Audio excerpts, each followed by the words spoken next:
جمعة العزيز. إن الحمد لله نحمده ونستعينه ونستهديه ونستغفره ونؤمن به ونتوكل عليه ونعوذ بالله من شرور أنفسنا ومن سيئات أعمالنا. من يهده الله فهو المهتد ومن يضلل فلن تجد له وليا مرشدا. ونشهد أن لا إله إلا الله وحده لا شريك له، له الملك وله الحمد، يحيي ويميت وهو على كل شيء قدير. يا ربي لك الحمد كما ينبغي لجلال وجهك وعظيم سلطانك. ونشهد أن محمد رسول الله قد بلغ الرسالة وأدى الأمانة ونصح الأمة فكشف الله به الغمة وتركنا على المحجة البيضاء ليلها كنهارها لا يزيغ عنها إلا هالك. فصل اللهم وبارك على سيدنا محمد وعلى آله وأصحابه وأزواجه ومن اتبعهم بإحسان إلى يوم الدين. أمرنا الله سبحانه وتعالى في القرآن الكريم فقال: يا أيها الذين آمنوا اتقوا الله حق تقاته ولا تموتن إلا وأنتم مسلمون. We all bear witness and testify that nothing in this world is worthy of complete submission and obedience except Allah subhanahu wa ta'ala. We bear witness and testify that Allah is one with no partners and no sons.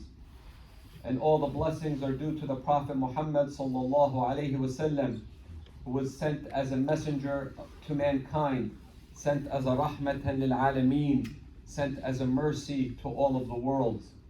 Allah subhanahu wa ta'ala ordered us in numerous ayahs of the Quran to have taqwa in Allah.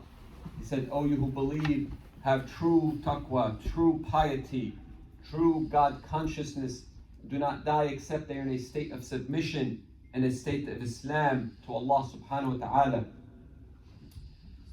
We live in very turbulent times for our children here in the West and the way society is here. And for any ummah, for any nation to have nahda or to grow, you have to really focus on the youth. You need طاقة الشباب وخبرة كبار السن. You need the energy of the youth and the experience of the old. So sometimes when we go to the mosque or any centers, it might not be as catering to the children. You know, I remember seeing a sign one time in a Facebook post. You know, it said, if there's no noise in this masjid from the youth, then know that there's no barakah or no blessing in that masjid. So the masjid has to cater towards the youth because they are our future. So it's very important for us to invest in the youth. Because alhamdulillah, al-kibar al-sin are already thabiteen ala al-iman. They're already strong on their iman. Most of us were born, you know, in the East. So alhamdulillah, we are very strong in our iman. But the youth here are in very turbulent times right now. Even their iman yataza'za, their iman is being shaken. So it's very important for us as people of the community or elders of the community to have a refocus on those youth. See, when the crisis or the conflict that was going on in Syria many years ago when it started, and it's ongoing, we ask Allah to aid our brothers and sisters in Syria and Turkey and all the Muslim world. A lot of Muslim countries were not taking the Syrian refugees. Even Muslim countries were not taking them. But guess what? A non-Muslim country, you know, in Europe, Germany, said we will take these Syrian refugees because one, they have a male to female ratio crisis. You know, even their numbers in general are not growing. And they said, you know, let's take them in because first generation, second generation, these Syrians, eventually they're going to be what? German. They're going to be just like us. They're going to forget their religion, forget their culture. After a generation or two or three, that's it. They'll be like us, European, and they'll adopt our ways. And same thing kind of is happening here, where as well, people are starting to lose their ways. They even did a survey of Muslims in the US and how many of them were leaving Islam. And the number was very staggering. I don't really even believe it till this day. I think there's some, faults with the number, but it was over 25% of the youth are leaving Islam. They don't identify as Muslim. I was looking at the number a little bit carefully. I saw some notes on it. They had some notes on some people, obviously, with the suppression and the forcing of religion in Iran, the people that left and came here completely abandoned the religion. So they said that equated to 8%. But nonetheless, as I recall, but nonetheless, people are leaving Islam. Our youth are not associating with Islam. So it's our job to get them back into that religion of Islam. And part of the problem is sometimes we focus on a lot of how to do things and not why we're doing things. Al-kayfa wa laysa limada. So we focus on how to do wudu, how to salli, but we don't focus on why we salli. What is the purpose of salah? Inna salata tanha anil fahsha'i wal munkar. That salah is going to forbid you from doing fahsha, things that are detestable, and things that are munkar, things that, al-munkar ma ankarahu al-qalb. Even the word munkar means something that's not known, disguised. Al-amr bil ma'ruf is ordering something that is known, al-ma'ruf. So ordering good is just something that's known, positive. It's almost like you don't really need to have a religion or have spiritual guidance to know to do something that is known, such as being honest, such as helping the needy. That's ma'ruf, it's just known. Al-munkar is something that is hidden or disguised, and also what your heart detests, such as lying, killing, cheating. Even back in the old days, right? Not to get off topic, people, when they gave their word, even if they weren't Muslim, their word meant everything. If I give you my word that I'm going to give you this, or I'm giving this donation, or I'm going to back you up in this, that's it. Their word meant everything to them. If they didn't have their word, they didn't have anything. So, going back to al-amru bil ma'ruf wa nahi anil munkar, that's basically things that are just known. You don't need to have a religion to know it. So it's our job to teach our youth. Sometimes when they have those questions, we're not really equipped to answer these questions, and we just tell them, do it just because the religion says so. And how dare you question? And that's really not good, because it's good for, there's a difference between questioning the religion and asking questions. So it's actually good for our kids to ask questions, because when they ask questions, they actually, and you are equipped to give them those answers, they are more convinced, they have more qana'a, and they become more, they'll have more firmness on the religion. So it's okay for them to ask, why do we have to fast? كتب عليكم الصيام كما كتب على الذين من قبلكم لعلكم تتقون. So there are reasons. So maybe you don't know the reason, but trust me, there are reasons why we fast. And that reason is to gain taqwa. That reason is to build God consciousness. It's to build discipline. Maybe in our age and time, it worked. Just do it because I said so, and if you don't listen, you're going to get beat with the belt. This day and age with our children, it does not work. So we need to also put them in an environment for success. And that environment is bringing them to the masjid as often we can. Jum'ah is not just enough. As the Prophet Muhammad ﷺ taught us, لو علموا ما في صلاة العشاء من أجر والفجر لآتوها ولو حبوا. That if people knew the ajr in Fajr Salah and Isha, they would have came to those prayers even if they had to come crawling. And as in the hadith, when you're praying in a congregation, your ajr is 25 to, as some 27 times more. So you need to put our children in an environment for success. And that is coming to the masjid. Coming once a week is not good enough. So even me as a youth in the masjid in my village, and just being taught of that ajr of jama'ah, and how the Sahaba radiallahu anhum, if somebody missed the jama'ah prayer, they would give him azad, they would give him condolences as if somebody passed away. So attaching them to that masjid, you're putting them in an environment to succeed. As the Prophet Muhammad ﷺ taught us, سَبْعَةٌ يُظِلُّهُمُ اللَّهُ يَوْمَ لَا ظِلَّ إِلَّا ظِلِّهِ إِمَامٌ عَادِلٌ وَرَجُلٌ نَشَأَ فِي عِبَادَةِ اللَّهِ تَعَالَى that's وَشَابٌ وَرَجُلٌ قَلْبُهُ مُعَلَّقٌ فِي الْمَسْجِدِ. So the people that will be in Allah's shade on Judgment Day are obviously a just ruler and a person, a shab, male or female, that grew up in the masjid. And another male or female that their heart is tied to the masjid. So in that masjid is where you get these lectures. In that masjid is where you're getting that knowledge. In that masjid is where you're with other people that are not looking to show off or anything, not looking to do any business or anything. They're just there for Allah subhanahu wa ta'ala. Which is the other point. When we're talking about environment, we're talking about who are their friends, who are they hanging out with.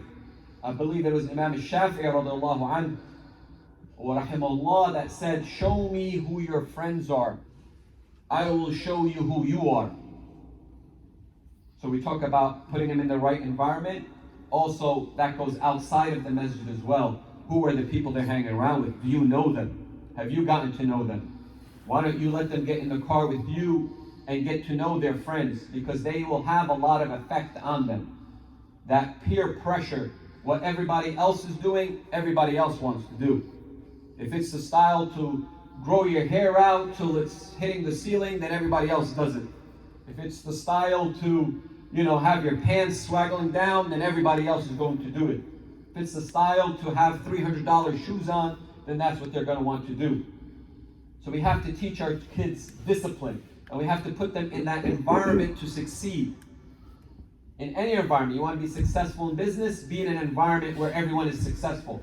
You want to be good in sports, put them in an environment where there's good players, put them with people that have experience. Same thing, you want them to choose the tariq al-hidayah, I have to put them in that environment where they're going to succeed. See, for me, just being in the masjid, I got to go places. People would give me a ride home, I didn't have a car. If there was a convention, muqtamar going on, hey Saeed, come, we see you, you're coming with us to this convention for Mass. Now, hey Saeed, we're going to New York, there's a big lecture going on, you're coming with us. And I would just go. Obviously with letting my parents know, but just me being in that environment, I was in an environment for success. Now, if you just put them in an environment where everybody is just hanging out and wasting time and smoking weed, then that's what they're going to be. Ghasban anhum, even if they don't want to. They're just in that environment. It's like the shaitan, it's just gonna wear on them little by little by little till they're part of it and they don't even know, and their heart becomes so hard they can't even feel it. They already become of them, even if they're not doing what they're doing. So also, discipline is a very important factor. The Prophet Muhammad ﷺ taught us, حُفَّةُ الْجَنَّةُ بِالْمَكَارِهِ وَحُفَّةُ النَّارُ بِالشَّهَوَاتِ. That Jannah is surrounded by doing stuff, especially for the beginning when you're young. Makarih, things you don't like to do. وَحُفَّةُ النَّارُ بِالشَّهَوَاتِ. Jahannam, or the hellfire, is surrounded with doing stuff that you like, that you desire.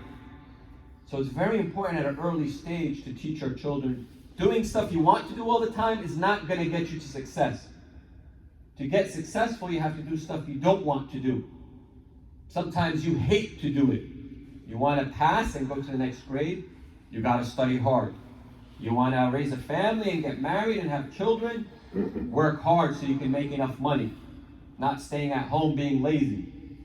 So we have to teach them that discipline at an early age, working hard, doing stuff they don't like to do. Even in the beginning, they might not like coming to the masjid, but a couple of times, different techniques, you get them coming to an environment where they learn a few things that will change their life. Put them in an environment where people think differently. They're not just thinking about outside and how to do this, or smoking weed, or hanging out, or all these other distractions. They're in an environment where the masjid, you have the malaika entering the masjid, the house of Allah subhanahu wa ta'ala. You're just putting them in an environment where they succeed. So we have to teach them that discipline that our religion teaches us. Even fasting gives you that discipline of having that willpower to not do the stuff that you desire to do. to be able to control those desires. And it's our responsibility to all mosques, all community leaders, to refocus that the masjid has to be catered more to the youth. That's why it was a very good step in the right direction, just probably, 5 years ago, 7 years ago, having khutbah in English where people can understand. Not to say the Arabic language is very important. We want to teach our children Arabic and how to read and understand the Quran, but they as well need to understand a khutbah where they can get some knowledge, maybe with some ayat and a hadith, and translate it. Till they get to a level when they don't like to do the things, after a while they start liking it. They start understanding what salah is all about, and they do it willingly. They are going to the masjid willingly. Instead of watching Netflix and YouTube, ashaghat fadhiya, things that they don't benefit from, they're going to put on a lecture where they can grow in knowledge and grow in iman with the many great scholars we have available and the many information that you can get out there. So you can use these internet and social media for good, or you could use it for bad. Till they get to the level where, as Ibn Taymiyyah, Shaykh al-Islam said, إِنَّ فِي الدُّنْيَا جَنَّةً وَمَنْ لَمْ يَدْخُلَهَا لَمْ يَدْخُلْ جَنَّةَ الْآخِرَةِ. Ibn Taymiyyah, Shaykh al-Islam, said that in this life there is a Jannah, and whoever does not enter it will not enter the Jannah of the hereafter. And what he meant by that was, in the beginning we're just following Islam because our parents or our elders told us to do so. And we don't really understand much. You're 5 years old, 6, 7 years old, 13, 14, you might start questioning a little bit more. And then at that point, hope you're capable to understand and comprehend. And once you start comprehending, understanding Islam, and understanding why Allah told us to do these things, and told us to stay away from these things, Islam makes you feel like you're in Jannah already. In this life, you feel like you're in Jannah. Because that's what Islam came to do, was to put you in ease. It didn't came to put hardship on you. It came to put your life at ease, show you this is the path to success. This is the rule book to success. So you feel like you're already in a Jannah in this life. That's how Islam should make you feel. That's how we should make our children feel about Islam. Not as a bunch of restrictions. You can't do this, you can't do that, you have to do this, you have to do that, and if you don't do that, you're going to the hellfire.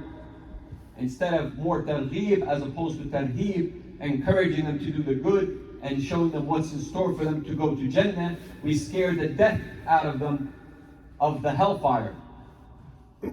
So once they have that understanding, you feel like you already entered the Jannah.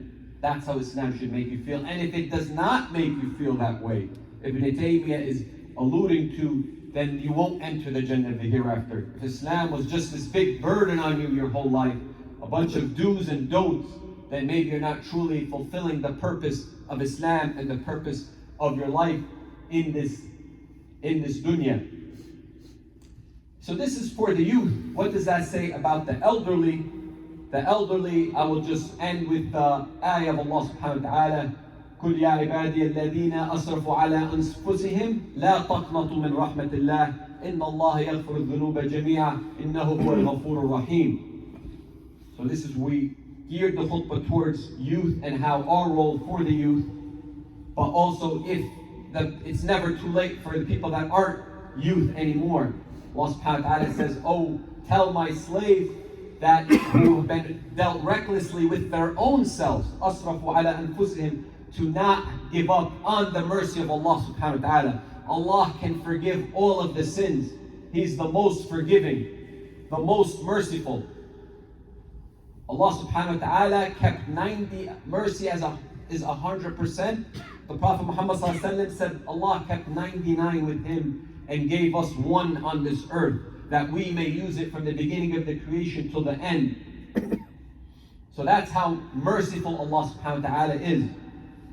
إِنَّمَا الْأَعْمَالُ بِالْخَوَاتِيمِ. It's how you finish, how you end it. So whatever sins or misdirection I went in it's how you finish. Never give up on the mercy of Allah. And even for our youth that have done mistakes, they should never give up on the mercy of Allah. Allah can forgive all of those sins if they get back on the right track. أقول قولي هذا واستغفر الله لكم.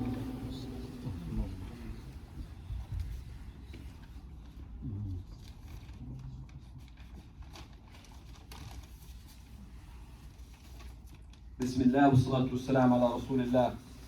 This was just meant as a reminder for my brothers and sisters that we have to refocus, re-strategize, and our mosques and our institutions, gear them towards the youth. They are the future. We need to really invest in them heavily, gear our mosques towards them.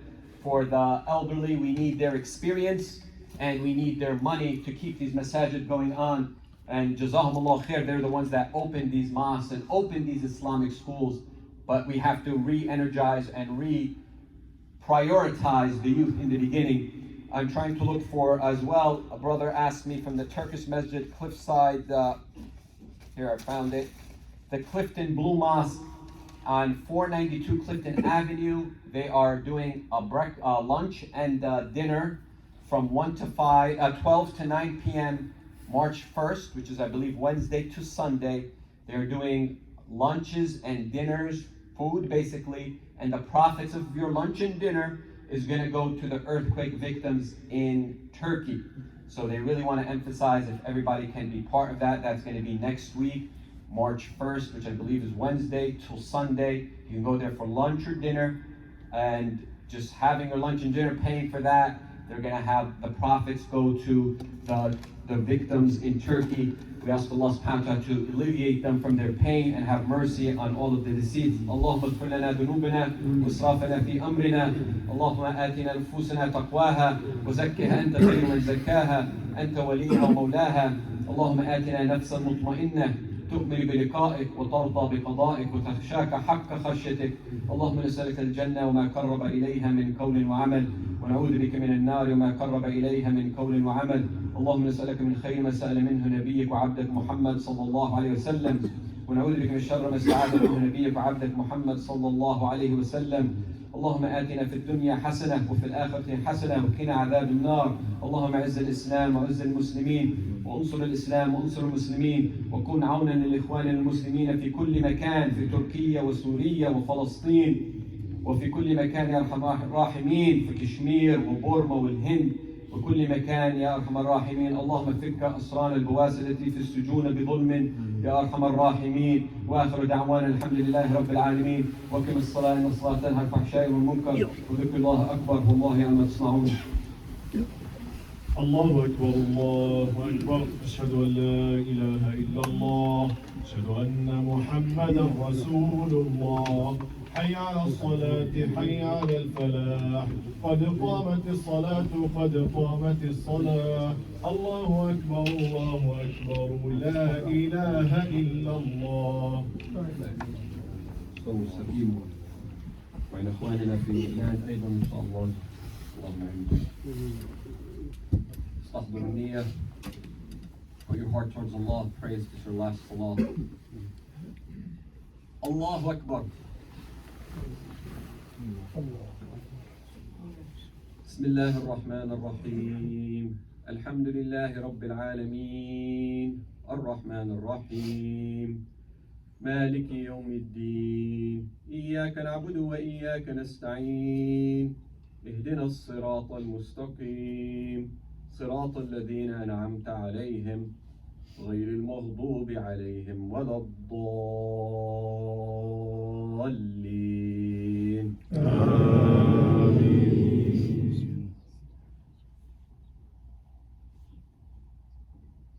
بسم الله الرحمن الرحيم. والعصر إن الإنسان لفي خسر إلا الذين آمنوا وعملوا الصالحات وتواصوا بالحق وتواصوا بالصبر. الله.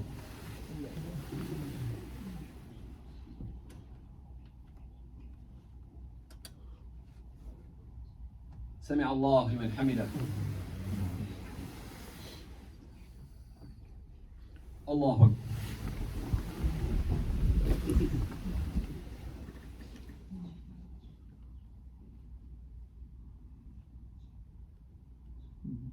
الله أكبر. الله أكبر.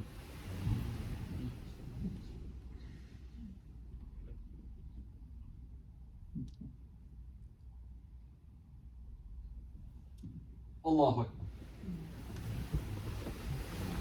بسم الله الرحمن الرحيم الحمد لله رب العالمين الرحمن الرحيم مالك يوم الدين إياك نعبد وإياك نستعين اهدنا الصراط المستقيم صراط الذين أنعمت عليهم غير المغضوب عليهم ولا الضالين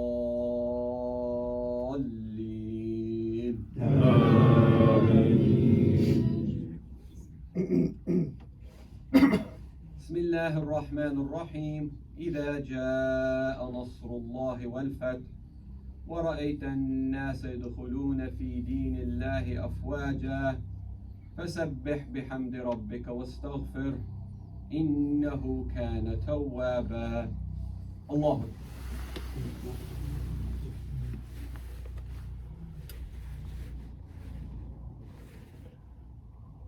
سمع الله لمن حمده. الله أكبر.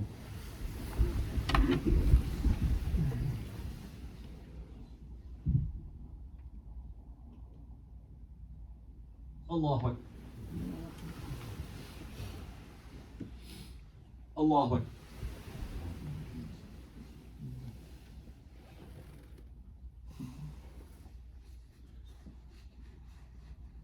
الله أكبر.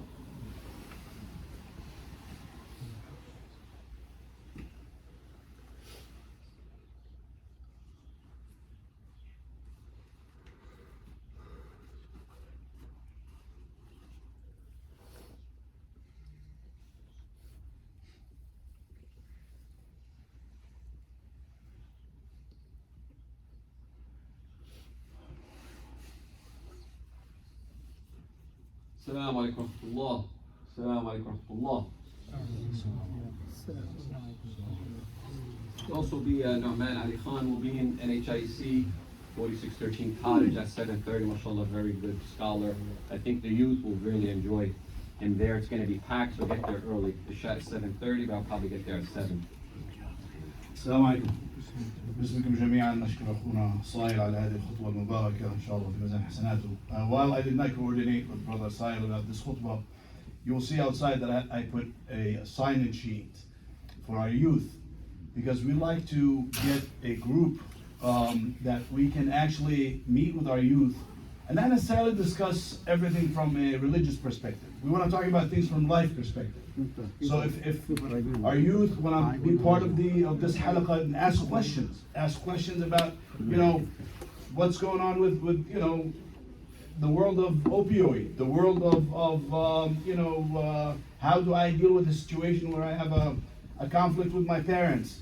So questions that they can come to, hopefully some of us that have a little bit maybe of experience in life, that we can share that experience with them. So the sign-in sheet is outside. Please write the name and give us a time that you suggest is good for you. Maybe Friday night, Saturday night, or Sunday. That's probably the time that it's going to be. Also, I put the announcements. Inshallah, next Saturday, myself and the brother Muhammad Amin, we will have a Umsiya law questions, Q&A. Anybody that has questions, immigration, criminal, real estate transactions, any questions that you have. We want this center to be involved in life and deen. So, anybody that also wants to contribute to that and be part of it, I have Brother Muhammad Bilal, he's an accountant. He's going to give a, his own symposium, inshallah, in a couple of weeks. And again, we will be working, inshallah, with the committee on Ramadan. We are working on removing these walls that you see here. Today, you see less pressure on this room because we opened up a third room in the back. So to give everybody the safety and convenience of being in a healthy environment. So inshallah, this might be done before Ramadan. So نسألكم الدعاء بارك الله فيكم جزاكم الله عنا كل خير.